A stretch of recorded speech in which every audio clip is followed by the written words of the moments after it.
વડોદરા જિલ્લાના ડભોઈ તાલુકાના ચનવાડા ગ્રામ પંચાયતમાં વર્ષો પહેલા સરકારી યોજના હેઠળ આશરે રૂપિયા 17 થી 18 લાખની ખર્ચે નિર્માણ પામેલું રાજીવ ગાંધી ભવન ગામના તમામ સમાજના લોકો માટે સામાજિક શૈક્ષણિક જાહેર બેઠકો અને શુભ પ્રસંગો માટે અત્યંત ઉપયોગી સાબિત થઈ રહ્યું હતું।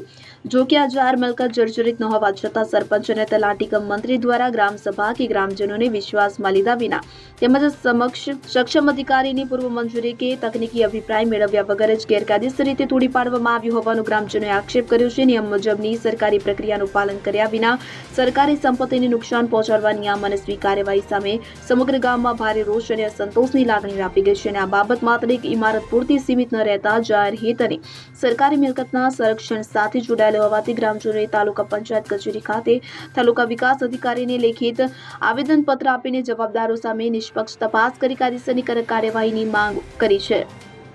શું સમસ્યા છે તમારી?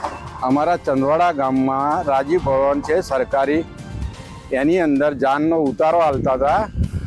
એ અમારા ગામના સરપંચે તોડી નાખ્યો છે અને તોડીને બાજુમાં જગ્યા તય પંચાયત બનાવવાની છે, તો સરકારી મિલકતને નુકસાન કરીને એ લોકો વધારે નુકસાન કરે છે। તો અમારો ઉતારો કયા હાલવાનો?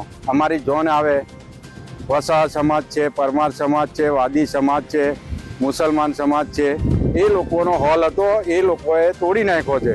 માટે અમારા સરપંચીને નમ્ર વિનંતી છે કે બાજુમાં જગા તઈ બાંધે। ધારાસભ્ય શૈલેષ સોટા સાહેબને અમારી નમ્ર વિનંતી છે કે સાહેબ તમે ચકાસણી કરો અને મામલતદાર સાહેબને જણાવવાનું કે તમે ચકાસણી કરો અને ટીડીઓ સાહેબને જણાવવાનું કે તમે ચકાસણી કરો। ચંદવાડા ગામમાં આવીને પધારો, તમારો વેલકમ છે સાહેબ। જય હિન્દ, જય માતાજી। ચંદવાડા ગામ પંચાયતની અંદર આજે 14-15 વર્ષથી રાજીવ ગાંધી ભવન બનાવેલું હતું, એને વિનાશ કરી અને એવા પંચાયત ઘર બાંધે છે। ચંદવાડા ગામ પંચાયતની અંદર ખાસી બધી જગ્યાઓ છે, અમે 2 થી 3 જગ્યાઓ પાસ કરેલી છે, એમને ત્યાં નથી બાંધ્યું અને આ જે રાજીવ ગાંધી ભવન છે એને તોડી નાખવામાં આવ્યું છે। એને ગાળ કરી અને એ પંચાયત ઘર બનાવે છે।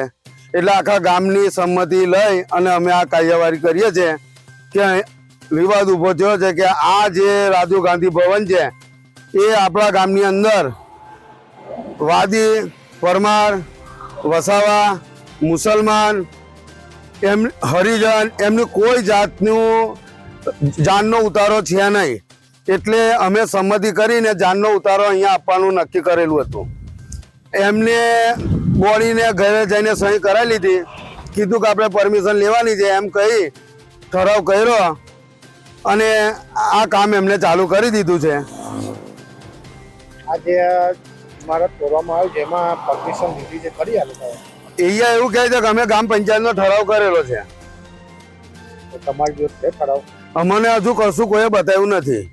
હમણાં સુધી કાલથી એમને કામ ચાલુ કર્યું, કાલે જ અમે એમને ટોયકા પણ હમણાં લોકોને અમને કશું એમને પૂરું પાપ્યું નથી। ફકીરા ખત્રી, ડભોઈ। હવે જુઓ દેશ દુનિયાની તમામ ખબરો તમારી આંગળીના ટેરવે। ઉઠાવો મોબાઈલ અને ગૂગલ પ્લે સ્ટોર પરથી ડાઉનલોડ કરો અમારી CN24 ન્યૂઝ મોબાઈલ એપ।